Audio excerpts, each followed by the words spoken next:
Natutulog lang siya noon sa isang karton sa ilalim ng tulay ng Quezon Boulevard, ni walang sapat na pambili ng pagkain. Ngayon, pag-ari na niya ang buong chain ng mga car wash at detailing shops sa Metro Manila at Central Luzon. Hayaan niyong ikwento ko kung paano nagsimula ang lahat. Lumaki ako sa Tondo, Manila. Mahirap kami, sobra. Ang tatay ko, si Mang Tony, na masukan bilang construction worker, habang si Nanay Linda naman ay naglalabada para sa ilang kapitbahay. 6 kami magkakapatid at ako ang panganay. Kaya mula pagkabata, alam ko na ang ibig sabihin ng salitang responsibilidad. Bata pa lang ako, naranasan ko na ang hirap ng buhay. Naaalala ko pa noon, kailangan kong maglakad ng mahigit 2 kilometro papunta sa aming eskwelahan sa Gagalangin, kahit umaraw o umulan. Minsan, nakakakain lang kami ng 1 beses sa isang araw, at madalas, asin at kanin lang ang ulam namin. Ang pangarap ko lang noon ay makatapos ng pag-aaral, para matulungan ko ang pamilya ko na makaahon sa hirap. Pero kahit anong sikap ko, parang laging kulang. Kahit anong sipag kong mag-aral, kahit anong tulong ko sa nanay ko sa paglalabada, parang walang nangyayari. Pakiramdam ko noon, nakakulong kami sa siklo ng kahirapan. Ang tanging pag-asa ko lang ay ang makahanap ng trabaho pagkatapos ng high school. At dito nagsimulang magbago ang lahat. Mag-comment ng kung na-inspire ka sa kwentong ito dahil mas gaganda pa ito. Naaalala ko pa, nasa ika-4 na taon ako ng high school noon. Isang hapon, habang naglalakad ako pauwi galing sa isang construction site kung saan ako nag-a-apply, nakita ko si Mang Pedring, ang may-ari ng maliit na car wash sa kanto namin. Palaging abala siya, at naisip ko, kahit anong sipag mo, Mang Pedring, parang hindi ka pa rin umaasenso. Nilapitan ko siya. Mang Pedring, pwede po bang magtanong? Anong kailangan mo, Leo? Mukhang pagod ka ah. Opo, Mang Pedring. Nag-apply po ako sa construction, kaso wala pa rin. Pero nakita ko po kayo, laging abala. Bakit parang hindi pa rin kayo umuunlad? Sumimangot si Mang Pedring. Bata, anong pinagsasasabi mo? Kung alam mo lang kung gaano ako kasipag. Opo, alam ko po. Pero baka po kailangan din ng diskarte. Hindi lang po sipag. Nagulat si Mang Pedring sa sinabi ko. Napaisip siya. Diskarte.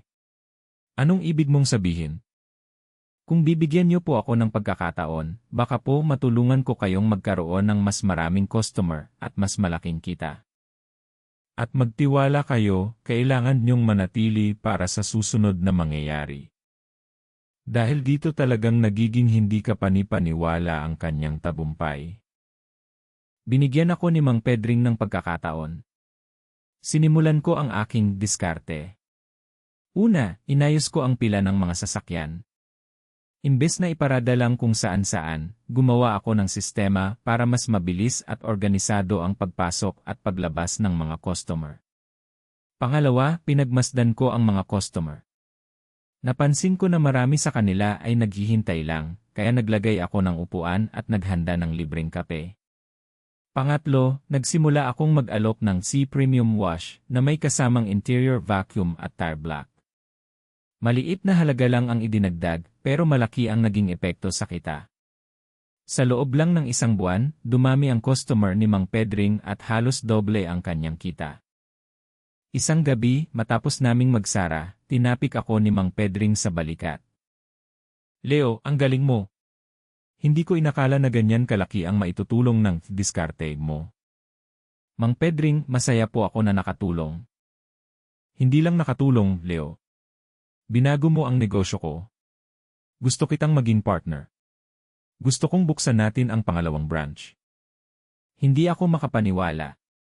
Ang batang natutulog sa karton, magiging partner sa negosyo. Ito ang simula ng aking pag-angat. Mula doon, mabilis kaming lumago. Sa loob ng 5 taon, nagkaroon kami ng 5 branches sa iba't ibang lugar sa Metro Manila. Hindi na lang car wash, nag-offer na rin kami ng car detailing, paint protection, at iba pang serbisyo.